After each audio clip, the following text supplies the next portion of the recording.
The ways of the gods are incomprehensible.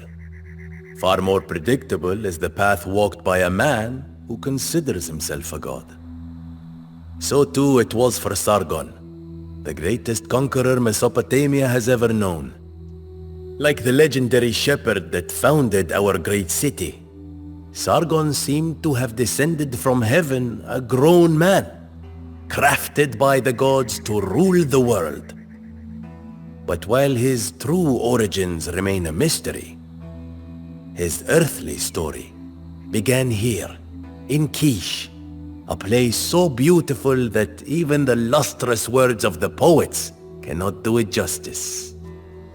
Back when I, Ushar, was still a man of youthful strength, Kish was ruled by Baba. If the gods had molded Sargon from clouds and ether, Baba was made from common clay. Nothing about him was exceptional, save for his fondness for fine food, extravagant clothes, and luxurious wine. Baba had appointed Sargon as his cupbearer, and the shy, unassuming adolescent served him wine and kept him company in many a lonely hour. Yet, unbeknownst to the king, Sargon was plagued by a strange, recurring dream. Ishtar, the goddess of war, appeared to Sargon in his sleep and promised him extraordinary things. One day, she said, he would be king not only of Kish, but of all the land between the Euphrates and the Tigris. Not realizing the weight of his words, Sargon told his master of the dream, and the king turned pale. Had the boy who served him every day truly been chosen by the goddess of war?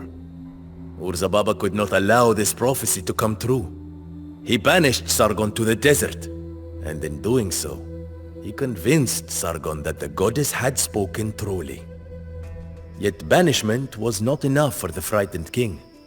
He soon sent Kish's most vigorous warriors to ambush his former confidant among the dunes. I was one of those men.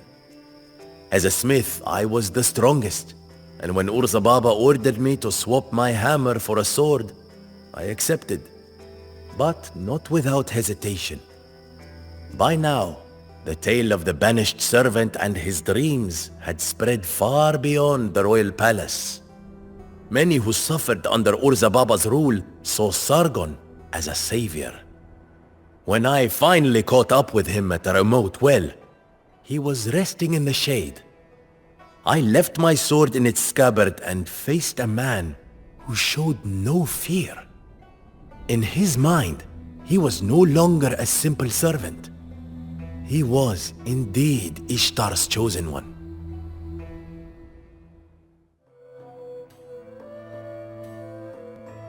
Baba has sent assassins to kill me? How would you know that if you are not one of them yourself? You are perceptive, Sargon. I understand why Baba fears you so much, but there is no time to talk. Let me prove my loyalty to you.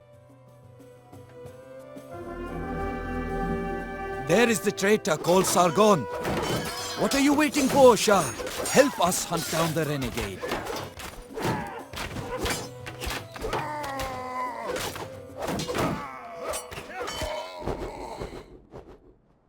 Baba will send more assassins. We cannot stay here. But I know of 2 villages where we could hide for a while.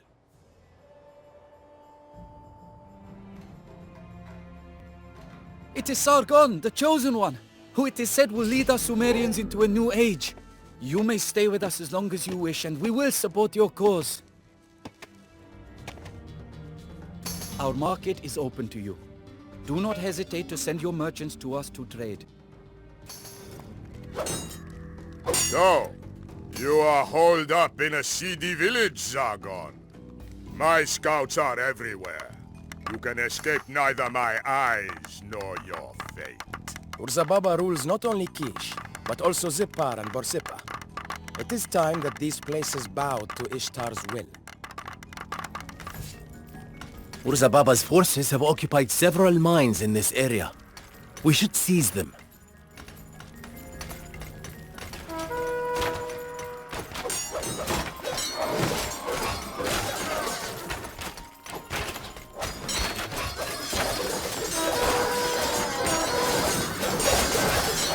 on the heavily guarded southern gates of Kish will cost many lives. Our scouts report that the gates to the north are barely protected, however.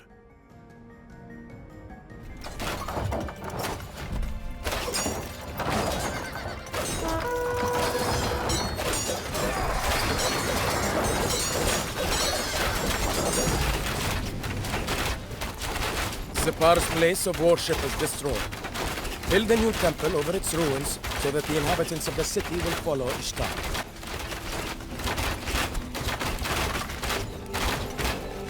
The people of Zipar were once blinded by the sun god, but they have now seen the light. Their warriors will make fine additions to Ishtar's army.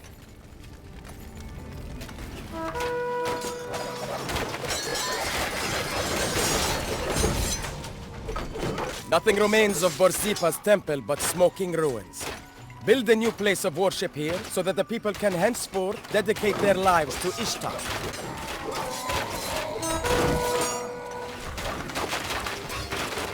The inhabitants of Borsippa worship Nabu, the god of learning and writing. From now on, they will revere the power of the sword with which we will smash Urzababa's weak rule.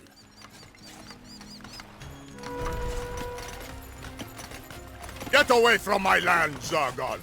Remember that I exiled you from Kish.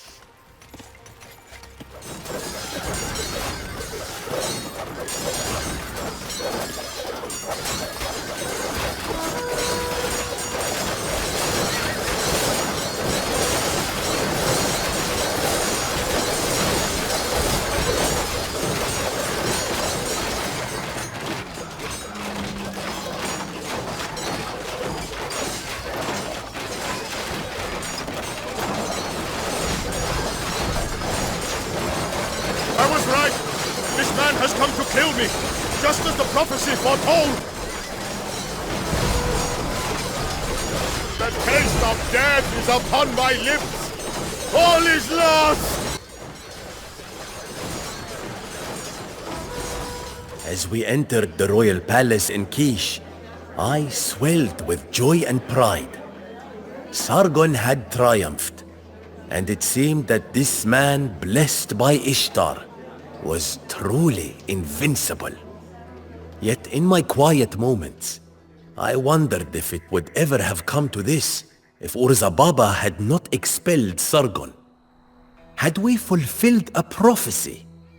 Or had a simple dream become prophecy, only after the fearful king sealed his own fate?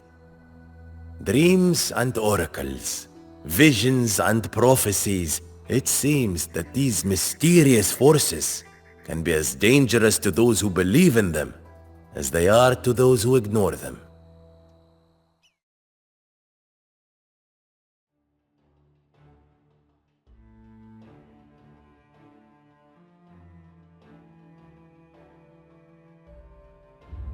Our soldiers often wondered where Sargon had actually come from. Some believed that he had descended from heaven, like the founder of Kish. Others said that he was an orphan who had been found in a basket floating on the Euphrates. I have even heard some townsmen say that he was the son of a priestess who had given birth without having ever lain with a man. Sargon only smiled at these rumors. He said that it does not matter where a man comes from, only where he goes, and that he himself follows the path that Ishtar shows him. That path led to war. With Kish subdued, Sargon sent his army to conquer the countless city-states of Mesopotamia in Ishtar's name. The masters of these cities scoffed at Sargon's ambitions, yet secretly, they all feared him. In order to match Sargon's army, they joined forces under the leadership of Lugal-Zagisi, the priest killer. He was a brutal man, feared for his atrocities across the region. He would often desecrate the temples of the cities that he conquered. Yet, he was a capable tactician and a gifted commander, a suitable challenge for Ishtar's champion. The city-states of Mesopotamia lie before us. They are loyal to Lugal-Zagisi, but they will follow Ishtar's call after seeing her artifact. Our scouts report seeing some unclaimed villages in this area. We shall add them to my growing empire.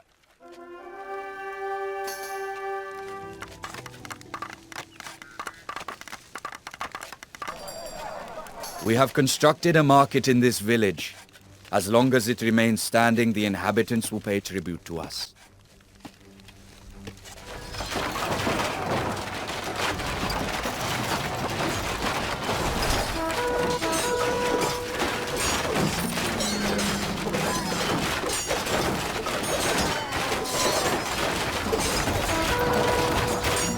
The people of Nippur are in awe of our army and Ishtar's artifact. This city will not cause us any further problems.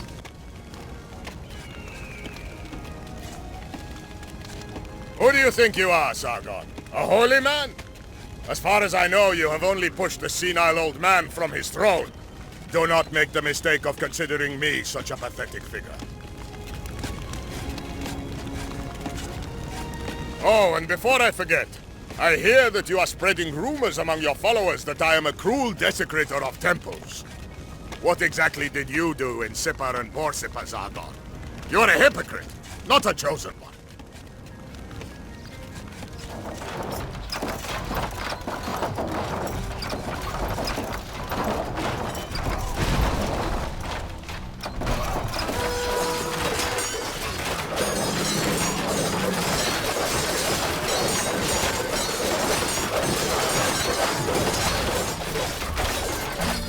The soldiers of Isin bow to Ishtar's will and will no longer fight us. From now on, our enemies are theirs. I never liked that city anyway. Untrustworthy wretches who always pay their taxes late. You are welcome to deal with them from now on.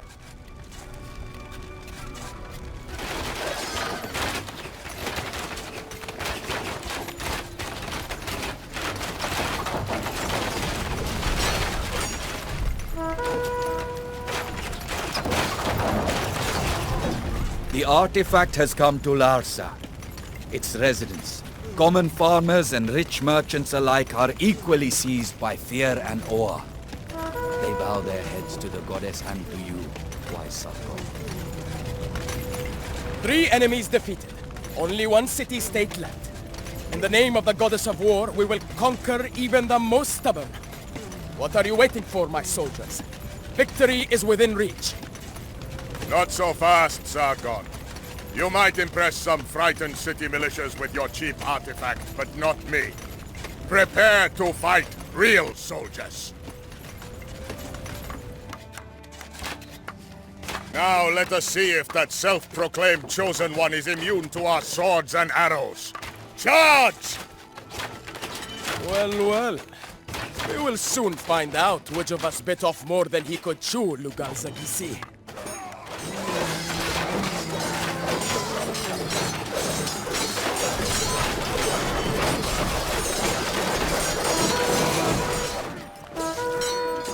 That was just a taste, Sargon. Next time I will not be so merciful, but will crush you like a bothersome insect. There they run. Back to Uruk to lick their wounds. The day is ours.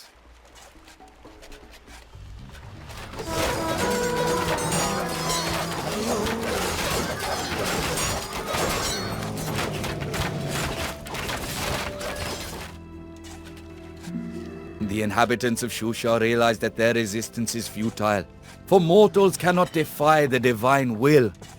They will join our cause. After several bloody campaigns, the enemy coalition was crushed. The goddess of war may have enjoyed the slaughter, yet I shuddered at the piles of bodies that we left behind in her name. Still, our mission was not over. Ishtar had promised Sargon all of the land that lies between the 2 great rivers. But as long as Lugal Sagisi remained at large, Sargon's claim to hegemony would be challenged. As the tyrant fled southwards, our soldiers pursued him to his well-fortified capital of Uruk. There, holed up behind its walls, he began scheming once more.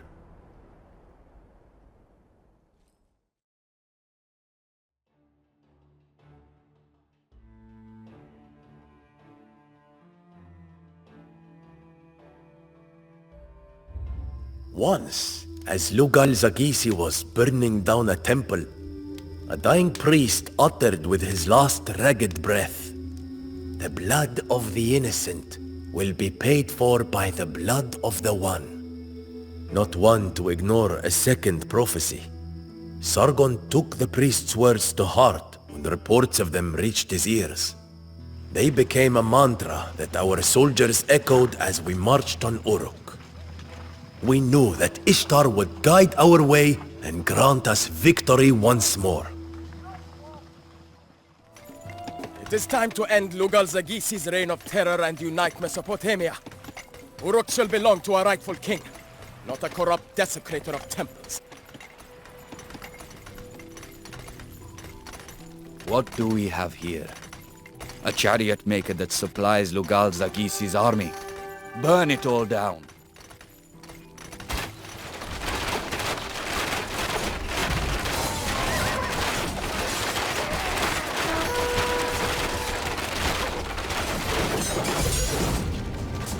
All enemy stables are in ruins.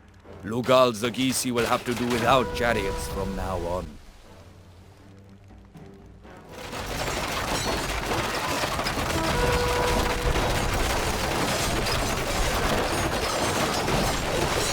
Not a single farmer escaped our blades. Uruk's inhabitants will have no food for years. Was this really necessary? It was the divine will. Never question that again, soldier. It's not for you to query Ishtar's intentions.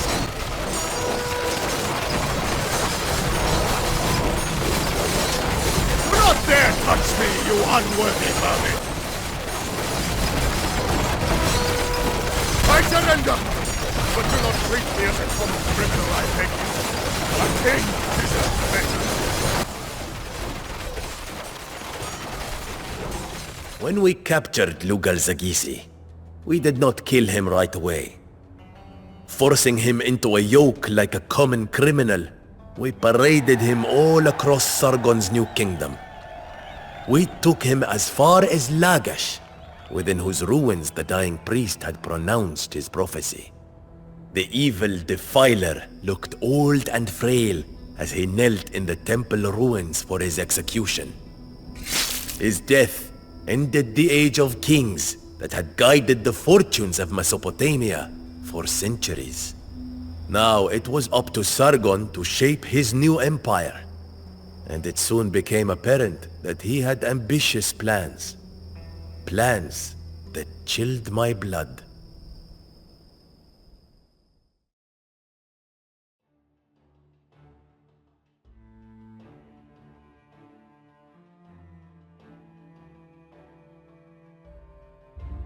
Despite not having been groomed for rule, Sargon had a natural talent for kingship. He built his new capital of Akkad to the north of Sumer, sending his new subordinates a powerful message. He would not follow the traditions established by past kings.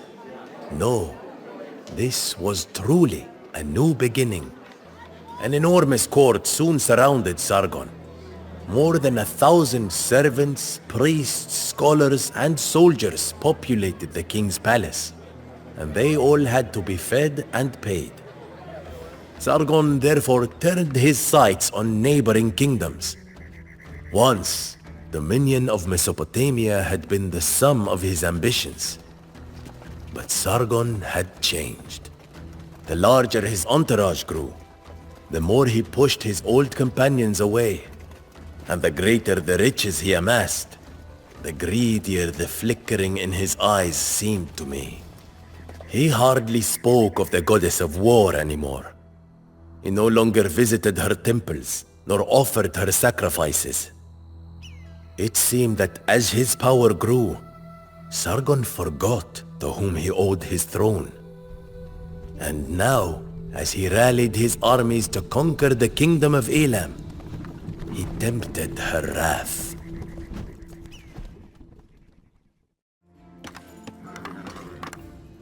We will send the laborers that you need, but you must keep the Elamite soldiers away from our walls. Here are the promised tributes, Sargon. We hope that everything is to your satisfaction. That is enough for now. But continue to deliver resources diligently. Otherwise, I will have to conscript you into military service. And that is not something that you want, correct? Please do not be angry with us, but we cannot support you properly as long as Elamite warships attack our people. Pirate ships will no longer find safe haven in this dock.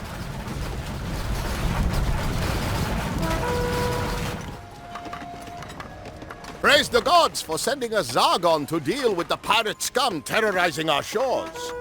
May I offer you these catapult triremes? Expensive, but I built them with my own two hands, you know. The boats are yours. Now, smoke out those Elamite rovers.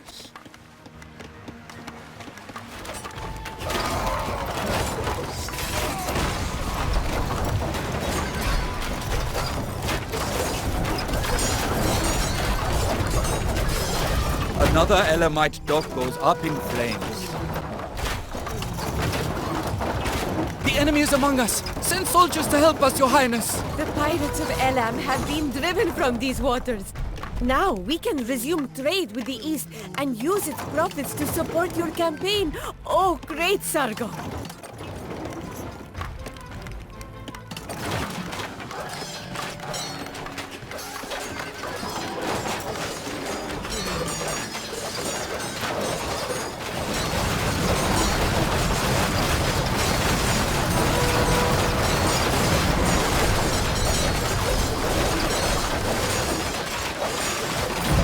We have gathered more resources for you, Sargon.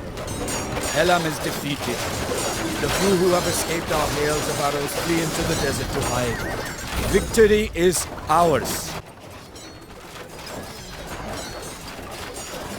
Can a mortal being of flesh and blood become a god?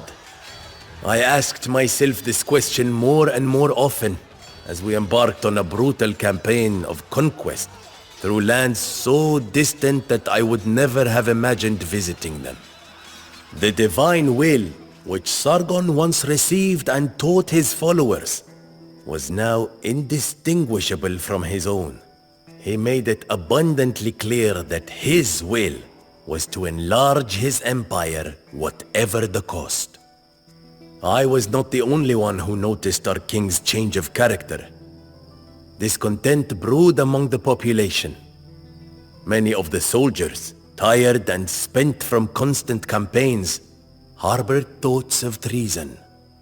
Sargon did not seem to notice his people's growing distrust.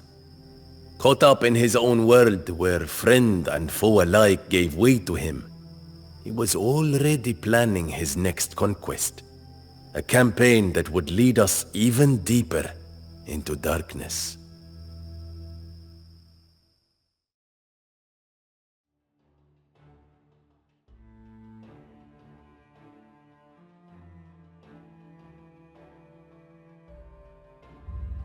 Blood, sweat, tears, and the stench of burning bodies accompanied us on our way east. And it was not long before my fears came true. Barely had we crossed into the kingdom of Subartu when our people took up arms in rebellion. After years of grandiose campaigns, they were sick of the exorbitant taxes that Sargon levied to fund his wars. When I shared the bad news with Sargon, I hoped that he would see reason and accept that he had taken things too far. But the hateful glare in his eyes suggested the opposite. A new era dawns. Conquer the monuments of the past and carve my name on them. The name of your god, Sargon. We will follow you, Your Majesty, Your Divinity. I deeply regret having to bring your divinity bad news, but soldiers from our very own ranks are revolting and have taken control of some villages.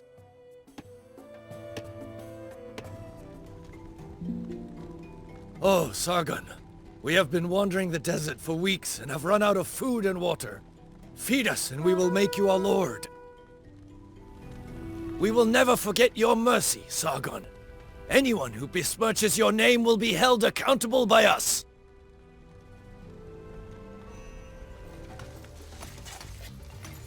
Enough of this megalomania! We will no longer accept your self-deification, Sargon, as you bring great misfortune upon us. You little profane fools. Soldiers, slay the wicked Hurrians who dare to sully the name of their god.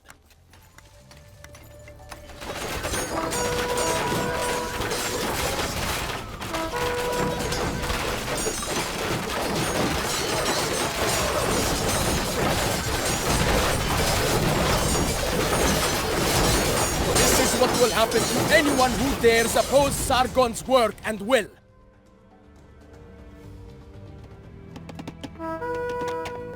This village will no longer cause us any difficulties, and will stand by our side faithfully again.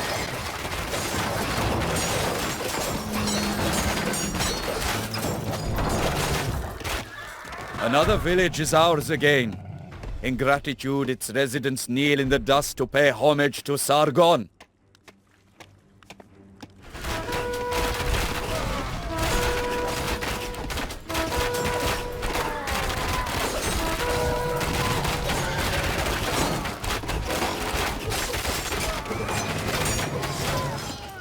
The rebel scum are defeated. Their unwillingness to accept their fate sealed it.